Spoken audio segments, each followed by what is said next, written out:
Um, Now, Winter Soldier is great, but for a period I started to wonder if Civil War was better. Now, I completely agree that Civil War is a little bit piecemeal, and it's very much let's have a fight in a zero interesting backdrop, and it's all very studio-y.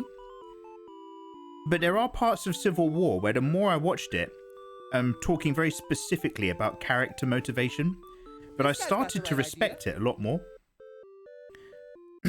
Now, Civil War is one of the reasons. Now, I know people love Black Panther, but I'm going to tell you exactly why Black Panther is not a good film. Civil War is, number one of the reasons why Black Panther is boring. Because, and this is not the fault. I'm not saying that Black Panther, the film, is boring. I'm saying Black Panther as a character, rest in peace, Chadwick Boseman, is boring in the Black Panther film because he's already resolved his emotional character arc in Civil War. Before Black Panther gets his own movie, he's already resolved all of his personal inner conflicts as a side character in a previous film. So there's no hero's journey. There's no like emotional thing that you go through with the main character. He's already just like, oh, I am the king of Wakanda. I am Black Panther. I've got no personal shit going on. I dealt with it already. Oh, good for you. But that's not interesting to watch.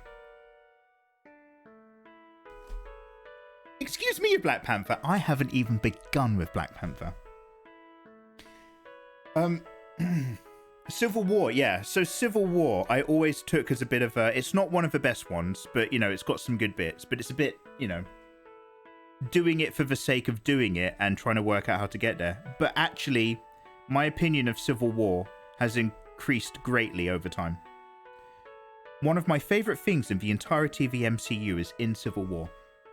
The crux of the issue, other than the whole you killed my dad thing, spoiler alert, is that Captain America believes that, you know, being overly governed is a risk. If you believe you should go and help someone, you should go and help them.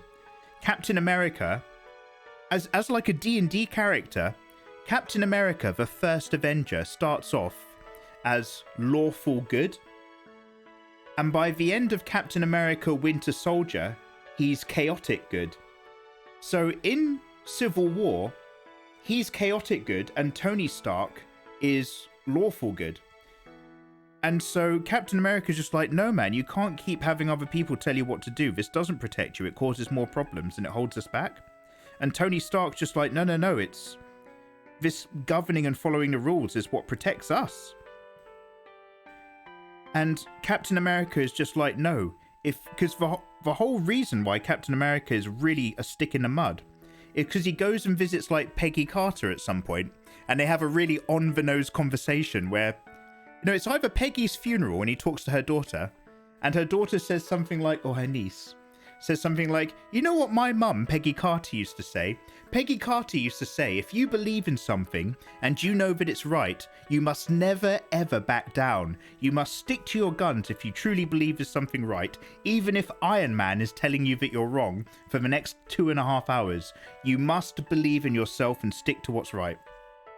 Fight Iron Man. She said all of that. It was a really weird conversation because she's never met him. So Captain America's just like, this guy's got the right idea. you have to stand your ground when other people won't and fight for what's right. Because if you don't, then you're going to end up with a world that's wrong. And that's his argument, fighting Tony Stark. And the bit that really did it for me, like, really, like, in terms of, like, a little bit of writing or character work, fucking gave me a boner, is that Tony Stark has a little side journey where he goes and visits Peter Parker.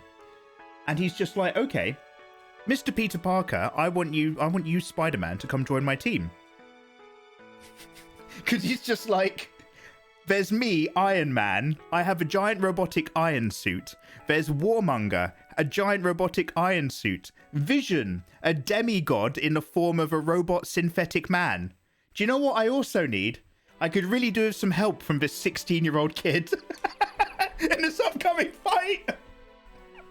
He's the missing link. Anyway, he goes and visits Peter Parker And in that very short conversation, he's trying to get a feel for Peter Parker's values, right? He's trying to work out, because he knows Peter Parker's Spider-Man, and he knows that physically Peter Parker could be an Avenger, but he's trying to, in the space of a single conversation, he's trying to work out if Peter Parker has the values required to be an Avenger. And Peter Parker says, because he's just like, blah, blah, blah, why are you doing it? You're a dumpster diver. And so Peter Parker says, if you know what needs to be done, if you know that there's something right that you have to do, I'm paraphrasing here, and you don't do that thing, if you know what needs to be done and you believe in it and you don't do it, when something bad happens as a result, that's your fault. And there's this moment, it's fucking brilliant. It's Robert Downey Jr. all in his face. There's this moment where he's just like, right, this kid has the right kind of attitude.